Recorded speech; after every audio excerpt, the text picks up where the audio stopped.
avait enfilé sa veste, toute noire. Il aimait bien la porter parce qu'elle lui rappelait de bons souvenirs et lui portait chance.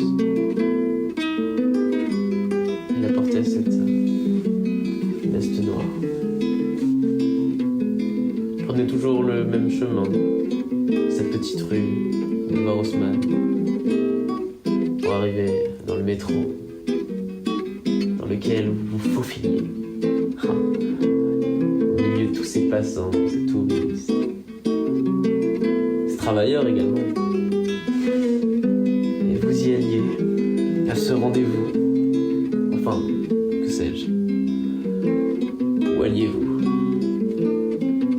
Vous alliez peut-être voir une gentille demoiselle, ou simplement un travailleur externe.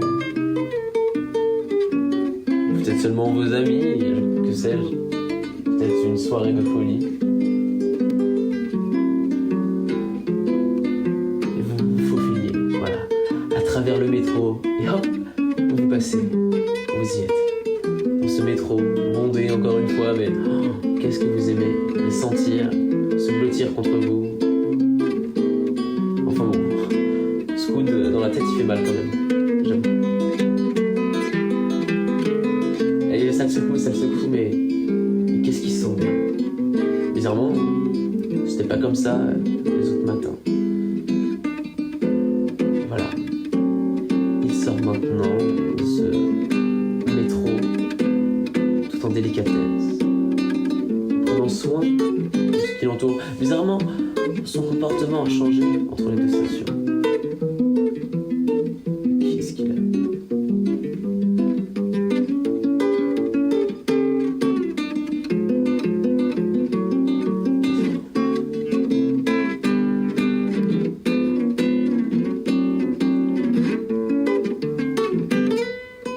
Et cet homme à la veste noire, oui, il est sorti de ce métro et il avait totalement changé. Il marchait droit, beaucoup plus délicat, mais tout à fait charmant.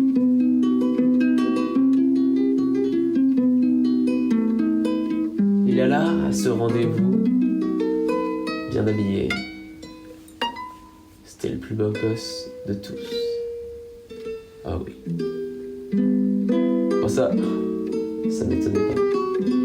Je me souviens qu'on me racontait que lorsqu'il était au lycée, il avait vécu un moment qui lui provoquait tant de joie.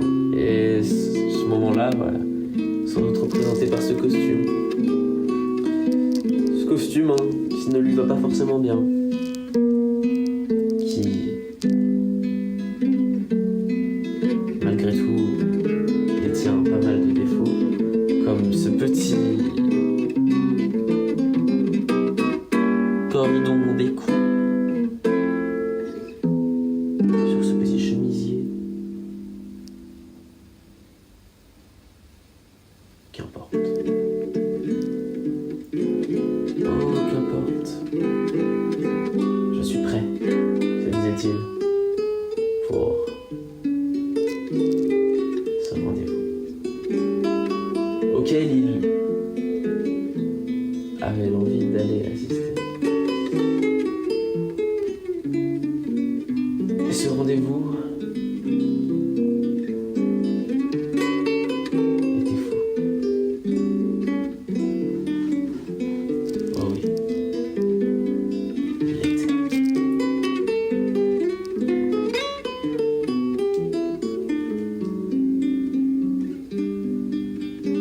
Se faufilant dans les rues de Paris, il arriva à son bureau, auquel il fut encore une fois bien accueilli par ses collègues, enfin, ce qu'il appelle des collègues. Je sais même pas dans quoi il bosse, je sais même plus. Et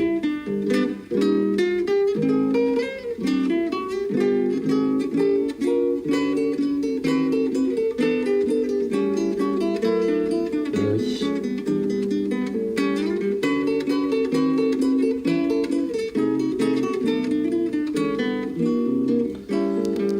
Détendez-vous. Avec sa petite veste noire.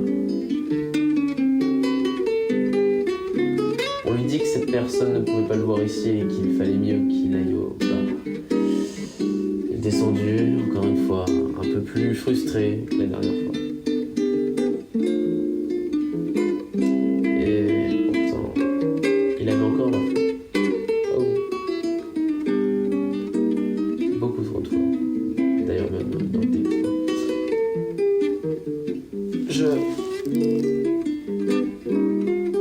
me demande où il allait en fait avec cette veste noire.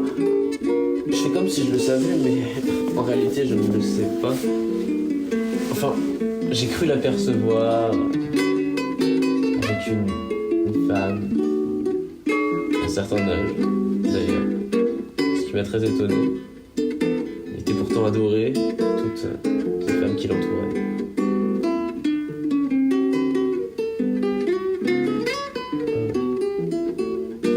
Avec sa veste noire, je crois qu'il a vécu le miracle. Oh oui, un miracle que seul lui saura expliquer. Je peux pas l'expliquer, c'est trop compliqué. Trop compliqué. Vous avez vécu des choses dures? Pas facile. Oula. Je vois qu'il se fait tard. On va rentrer se coucher auprès des étoiles, auprès de la lune, auprès de notre oreiller, sur lequel on va se laisser tomber, se laisser rêver, se laisser